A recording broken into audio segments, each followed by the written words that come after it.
It's September in Iowa. Beautiful time of year in the Midwest, but it also is a little saddening to me because that means we're coming to the end of our blooming season here in Iowa. As you can see behind me, I've got some Indian grass in bloom, and we also have, we've got goldenrod, and we've got asters going crazy. The Joe Pye weed here is starting to go to seed. Some sneezeweed is still blooming, but we're not after the tallgrass prairie wildflowers right now. Today we're going to take a look at lady tresses. Now the Iowa Wildflower app says that there are 22 different types of orchids that grow in Iowa. 5 of those are lady tresses. Now orchids are kind of hard to find in Iowa. Mainly that's due to the loss of habitat, and we'll talk a little bit about what you can do to help conserve some of these areas. So back to lady tresses. There are 5 different types here in Iowa. For the purpose of this video, we're going to call the ones that we're looking at Great Plains lady tresses. Probably that's what they are, and we'll get into detail about that. Some of these lady tresses are more rare here in Iowa, but this is probably the most common one. So if you stick with me, and hey, I'm the Iowa Prairie Girl. I'm coming to you from Wilkinson Park in Rock Falls, Iowa, Saragota County. That's North Iowa. If you stay with me, we're going to get down into the tallgrass prairie, and it's kind of like looking for a needle in a haystack, but we're going to take a up close look at lady tress.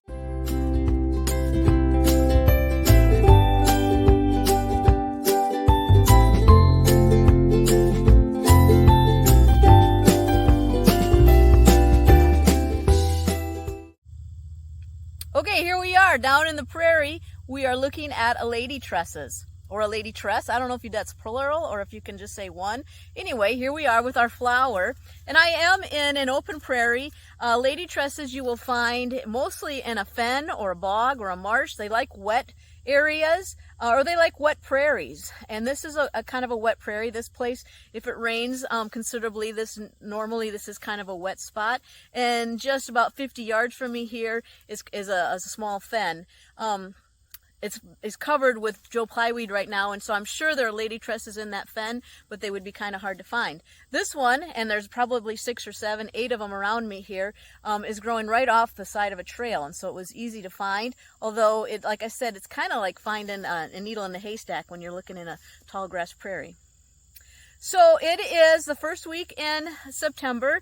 They bloom in mid-August through September in Iowa, in North Iowa. They will bloom for about a month.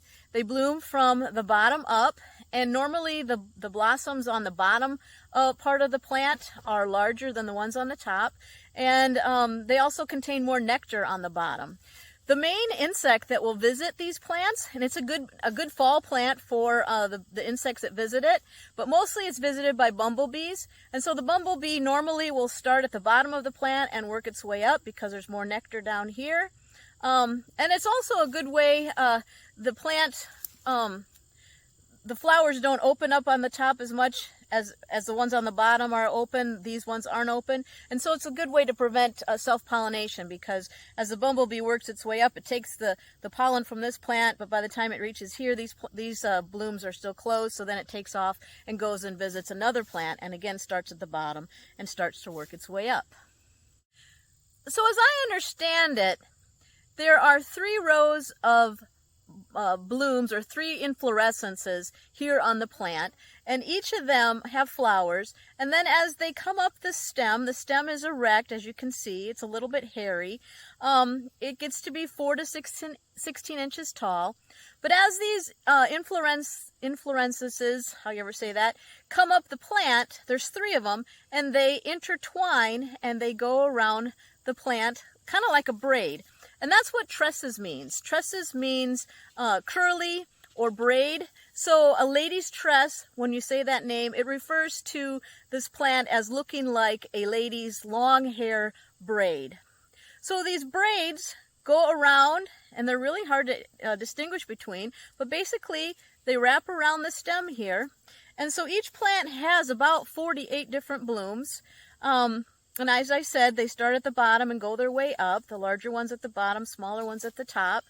And Each flower bloom has a petals and sepals that kind of match together. They're a white and ivory white, and there's a bottom lip, a bottom petal that is lacy or ruffled, and that has a little bit of yellow to it. It's kind of like a landing pad, and that's where the bumblebee will come in and find its way into the flower.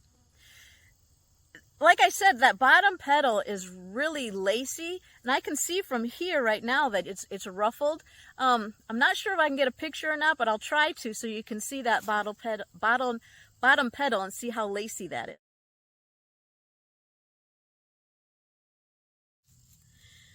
I know I often talk about the leaf, but there's no leaf to talk about. If this is a Great Plains lady tresses, the leaf is gone by the time you get to a bloom.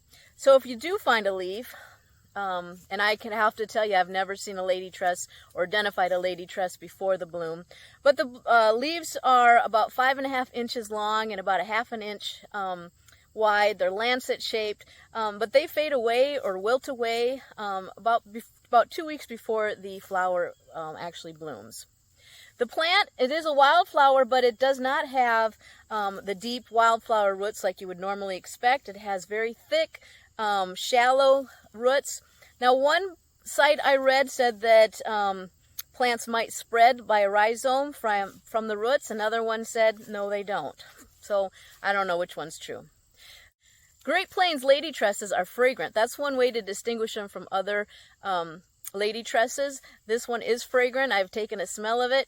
It smells like vanilla. It's a very sweet and pleasant aroma. Each of these little flowers will develop into an oval capsule. And in those oval capsules, there'll be thousands and thousands of seeds. They're very, very, very tiny, and they're almost dust-like. And they will get spread in the wind. They have very little nutritional value. They have no nutritional value to birds or to other little rodents that are in the prairie. They're so tiny, and they can't sustain themselves. They rely upon a fungus that lives in the soil to protect them in the soil, and then also they rely on that fungus to help them germinate in the spring. And if there's not that combination, the plant can't survive. The seeds can, though, survive in this fungus for years. They can lay dormant in the grass for years until the condition is right. So lady tresses like wet feet. They like wet areas. And I've found lady tresses here at Wilkinson Park. I've also seen them at the Lime Creek Nature Center. And interesting enough, I've seen them in a spot where there is a seep or a wet area, and if we've had a wet fall, or a wet late summer, I will find lady tresses back in the nature center in this wet area. However, if it's been a dry summer, they won't be there. So they will bloom or grow based on the weather. I wanted to show you another plant that's here next to the other one that I was at. There's, like I said, there's 6 or 7 or 8 lady tresses growing in this one particular little section of the prairie. As you can see on this one, the bottom blooms are already spent, and they're starting to dry up and form a seed capsule. So I was surprised when I did a lot of research or did some reading on lady tresses that there wasn't a lot of folklore. I figured that the Native Americans or our ancestors would have a lot of different uses or thoughts about this rare little orchid that comes up at the end of the summer. The Native Americans did call it the tail of the rattlesnake. That was the name they had for this plant. Not that they used it for any kind of treatment with rattlesnakes, but just that it kind of looked like the tail of a rattlesnake. They did use this plant to make a tea that they would bathe their babies in, and it was a charm to make sure or to help their babies grow fast and healthy.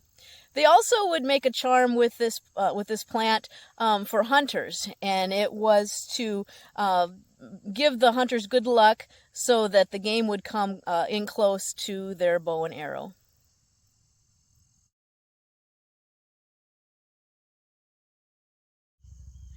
Took a few more steps back in the prairie and found this other specimen of lady tresses. It's a gorgeous one. There are several more back here, further back than when I was originally. This one's a little taller. It's very stout. As you can see, just stands right up there. A proud little orchid amongst the tall grass prairie grasses and flowers. Lady tresses are not endangered, but what is endangered or what is at risk is their habitat. There are orchids in Iowa that are endangered. Normally wouldn't tell you where I was at if I was looking at an endangered plant. I always tell you where I'm at so that you can get out and see them.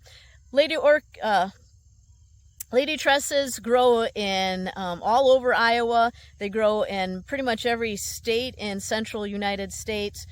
So they're not endangered, but the land that they grow on is at risk.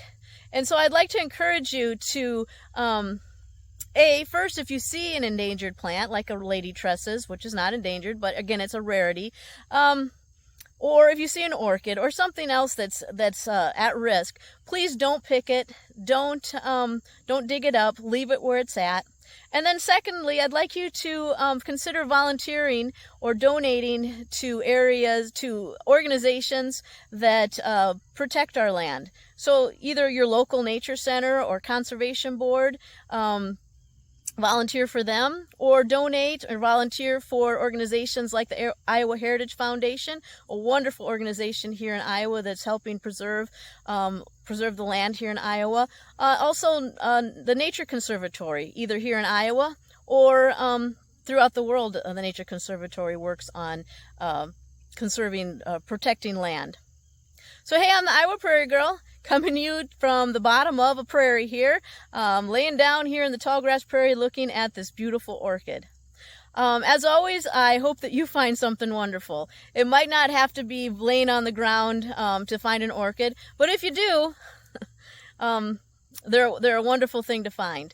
You know, I don't normally would tell you where I'm at if I'm finding something weird or rare, but I am at Wilkinson Park in Rock Falls, Iowa. If you want to come and find a lady tress, please look me up. I'd be more than happy to show you and share this wonderful place with you. It's one of my most favorite places, as you probably know, to look for wildflowers. I hope you get to see something wonderful when you're out there. Thanks for watching, and please subscribe to my YouTube channel.